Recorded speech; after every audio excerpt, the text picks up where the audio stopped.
ಇದು ಒಂದು ಮಂಡ್ಯದಲ್ಲಿ ಐತಿಹಾಸಿಕ ದಿನ. ಬಹಳ ದೊಡ್ಡ ಸಂಖ್ಯೆಯಲ್ಲಿ ಇವತ್ತು ಈ ಸಮಾವೇಶದಲ್ಲಿ ಭಾಗವಹಿಸಿ ರಾಹುಲ್ ಗಾಂಧಿ ಅವರಿಗೆ ಸ್ವಾಗತವನ್ನು ಕೋರಲಿಕ್ಕೆ, ಅವರಿಗೆ ಶಕ್ತಿಯನ್ನು ಕೊಡಲಿಕ್ಕೆ ನೀವು ದೊಡ್ಡ ಪ್ರಮಾಣದಲ್ಲಿ ಇಲ್ಲಿ ಸೇರಿದ್ದೀರಿ. ನಿಮ್ಮೆಲ್ಲರಿಗೂ ಕೂಡ ಪಕ್ಷದ ವತಿಯಿಂದ ಧನ್ಯವಾದಗಳನ್ನು ಹೇಳಲಿಕ್ಕೆ ಬಯಸ್ತಾ ಇದ್ದೇನೆ. 26ನೇ ತಾರೀಕು ಲೋಕಸಭೆಗೆ ಚುನಾವಣೆ, ಕರ್ನಾಟಕದಲ್ಲಿ ಮೊದಲನೇ ಹಂತದ ಚುನಾವಣೆ ನಡೀತಾ ಇದೆ. ಅದರಲ್ಲಿ ಕಾಂಗ್ರೆಸ್ಸಿನ ಅಭ್ಯರ್ಥಿಯಾಗಿ ವೆಂಕಟರಮಣೇಗೌಡ ಅವರು ವೆಂಕಟರಮಣೇಗೌಡ ಉರ್ಫ್ ಸ್ಟಾರ್ ಚಂದ್ರು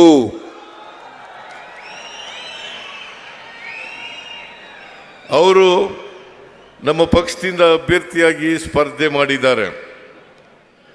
ನನಗೆ ಇರ್ತಕ್ಕಂಥ ಮಾಹಿತಿ ಪ್ರಕಾರ ಮಂಡ್ಯದಲ್ಲಿ 100ಕ್ಕೆ 100 ಪೂರ್ವದಲ್ಲಿ ಸೂರ್ಯ ಹುಟ್ಟದು ಎಷ್ಟು ಸತ್ಯನೋ ಅಷ್ಟೇ ಸತ್ಯ ವೆಂಕಟರಮಣೇಗೌಡ ಗೆಲ್ತಕ್ಕಂಥದ್ದು ಅಂತಕ್ಕಂಥ ಮಾತುಗಳನ್ನು ಹೇಳಲಿಕ್ಕೆ ಬಯಸ್ತಾ ಇದ್ದೇನೆ.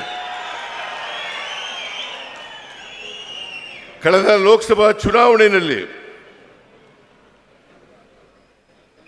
ಕುಮಾರಸ್ವಾಮಿ ಅವರು ಇವತ್ತೇನು ಅಭ್ಯರ್ಥಿಯಾಗಿದ್ದಾರೆ, ಅವ್ರ ಮಗನನ್ನೇ ಅಭ್ಯರ್ಥಿಯನ್ನಾಗಿ ಮಾಡಿದ್ರು.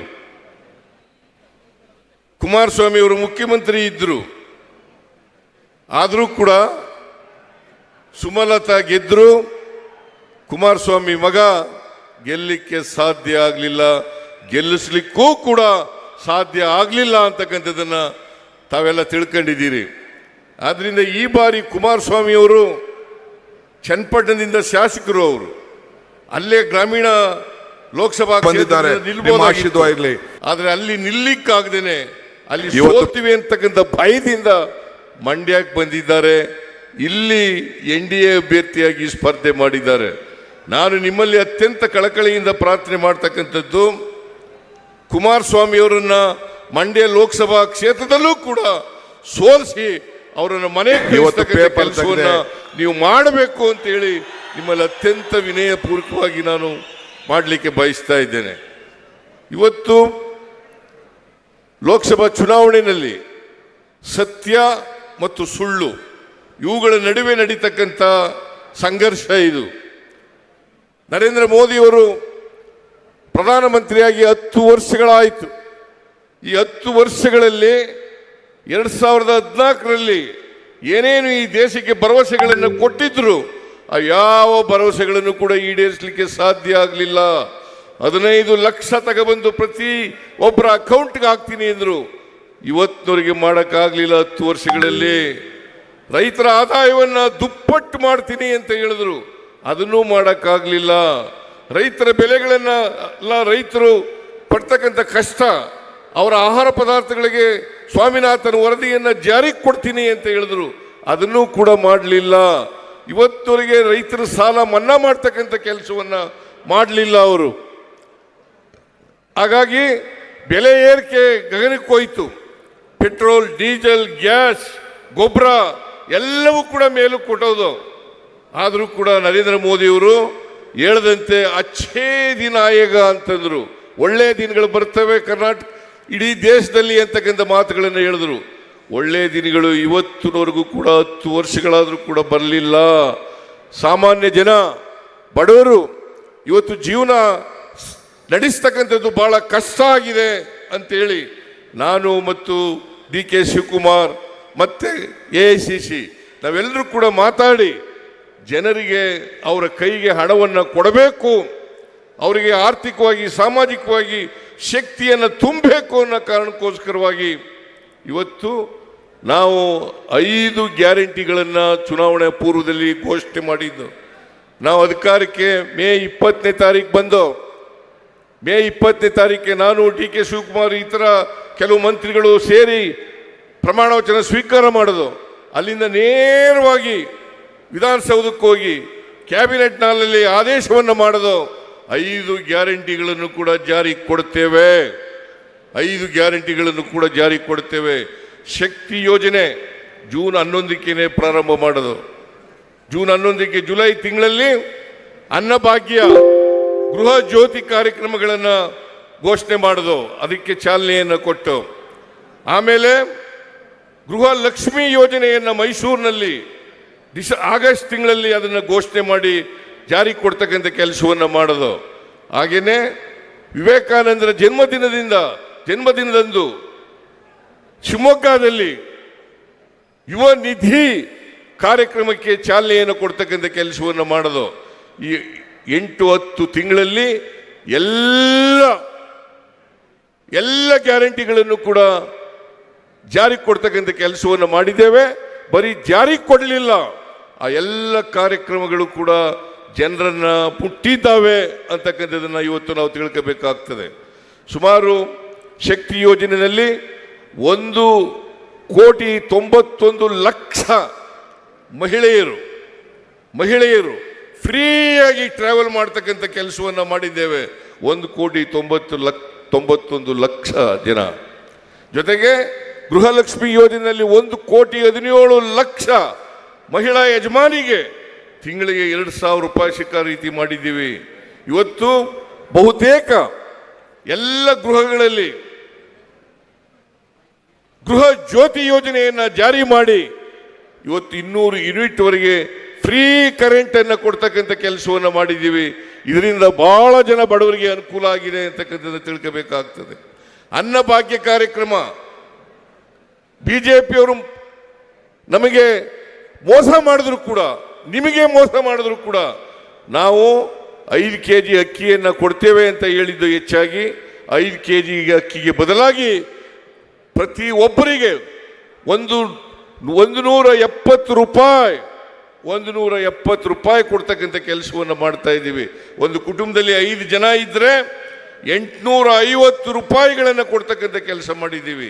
ಇವತ್ತು ಯಾರು ನಿರುದ್ಯೋಗಿ ಪದವೀಧರರಿದ್ದಾರೆ ಅವರಿಗೆ ತಿಂಗಳಿಗೆ 3,000 ರೂಪಾಯಿ, ಡಿಪ್ಲೊಮಾ ಹೋಲ್ಡರ್ಸು ನಿರುದ್ಯೋಗಿಗಳಾಗಿದ್ದರೆ ಅವರಿಗೆ 1,500 ರೂಪಾಯಿಯನ್ನು ಕೊಡ್ತಕ್ಕಂಥ ಕೆಲಸವನ್ನು ಮಾಡ್ತಾ ಇದ್ದೀವಿ. ಹೀಗೆ ನರೇಂದ್ರ ಮೋದಿಯವರು ಒಂದು ಕಡೆ ಅವ್ರು ಹೇಳದಂಥ ಮಾತಿನಂತೆ ನಡ್ಕೊಂಡಿಲ್ಲ, ಸುಳ್ಳು ಹೇಳಿದ್ದಾರೆ. ಬದಲಿಗೆ ಜನರಲ್ಲಿ ಭಾವನಾತ್ಮಕವಾದಂಥ ವಿಚಾರಗಳನ್ನು ಧರ್ಮದ ಹೆಸರಿನಲ್ಲಿ, ಜಾತಿಯ ಹೆಸರಿನಲ್ಲಿ ಹುಟ್ಟಾಕಿ ಜನರ ನಡುವೆ ಸಂಘರ್ಷವನ್ನು ಮಾಡ್ತಕ್ಕಂಥ, ಬೆಂಕಿ ಇಡ್ತಕ್ಕಂಥ ಕೆಲಸವನ್ನು ಅವರು ಮಾಡಿದ್ದಾರೆ.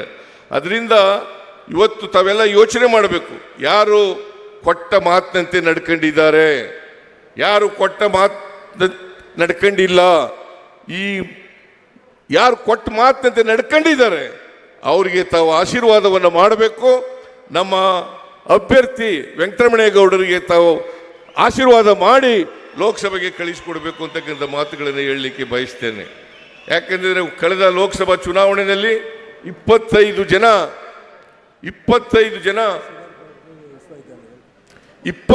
ಜನ ಬಿಜೆಪಿಯ ಶಾಸಕರು ಗೆದ್ದಿದ್ರು.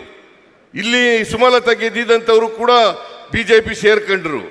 ಈಗ ಕುಮಾರಸ್ವಾಮಿಯವರ ಅಣ್ಣನ ಮಗ ಪ್ರಜ್ವಲ್ ರೇವಣ್ಣ ಅವರು ಕೂಡ ಬಿಜೆಪಿ ಸೇರ್ಕೊಂಡಿದ್ದಾರೆ. 27 ಜನ ಆದರು.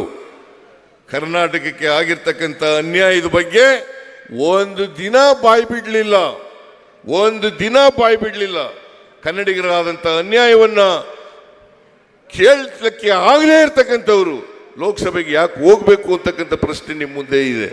ಅದರಿಂದ ನಿಮ್ಮ ಧ್ವನಿಯಾಗಿ ಇಡೀ ಕರ್ನಾಟಕದ ರೈತರ ಸಮಸ್ಯೆಗಳನ್ನು ಪ್ರಸ್ತಾಪ ಮಾಡ್ತಕ್ಕಂಥ, ಬಡವರ ಸಮಸ್ಯೆಗಳ ಬಗ್ಗೆ ಪ್ರಸ್ತಾಪ ಮಾಡ್ತಕ್ಕಂಥ, ದಲಿತರ ಸಮಸ್ಯೆಗಳ ಪ್ರಸ್ತಾಪ ಮಾಡ್ತಕ್ಕಂಥ, ಹಿಂದುಳಿದವರು, ಅಲ್ಪಸಂಖ್ಯಾತರು, ಇವರೆಲ್ಲರ ಸಮಸ್ಯೆಗಳನ್ನು ಪ್ರಸ್ತಾಪ ಮಾಡ್ತಕ್ಕಂಥವ್ರಾಗಬೇಕು.